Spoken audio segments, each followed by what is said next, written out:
చెప్తున్నారు.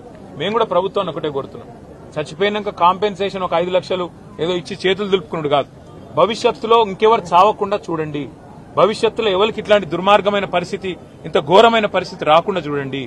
దయచేసి మీరు చేస్తున్నారు కొన్ని పనులు, ఇంకా మంచి పనులు చేయండి. అందాల పోటీలని వాటి మీద పెట్టిన శ్రద్ధ దీని మీద కూడా పెట్టండి, వాటి మీద పెట్టే ఖర్చు ఇక్కడ కూడా పెట్టండి. ఇక్కడనే కాదు, ఒక ఓల్డ్ సిటీ అనే కాదు, హైదరాబాద్ అనే కాదు, రాష్ట్రంలో ఏ మారుమూల పల్లె గాని పట్టణంలో గాని యాక్సిడెంట్ అయ్యింది అంటే వెంటనే ప్రాణాలు కాపాడుతందుకు కావాల్సిన సరుకు సరంజామా, మనుషులు, ట్రైనింగ్ ఇవన్నీ ఉండాలి. అవన్నీ ఉండకపోతే ఉత్తగానే వచ్చినాం పోయినామంటే కరెక్ట్ కాదు. ముఖ్యమంత్రి గారు కూడా వచ్చేది ఉండే, కనీసం వచ్చి చూస్తే, ఎందుకంటే ఆయననే హోంమంత్రి, ఇంకొకరు ఎవరు లేరు. మరి ఆయన కిందికే ఫైర్ డిపార్ట్మెంట్ వస్తుంది, ఆయన కిందికే హోంశాఖ వస్తుంది. ఆయన వస్తే అధికారులు కూడా అప్రమత్తంగా ఉంటారు, అధికారులు కూడా చేస్తారు. వాళ్ళు తనలాడేది వాళ్ళు తనలాడుతున్నారు, పోలీసు వాళ్ళు, మున్సిపల్ అధికారులు వాళ్ళు పాపం చేసే కాడికి చేస్తున్నారు. కానీ పైనున్నోళ్ళు పైసలు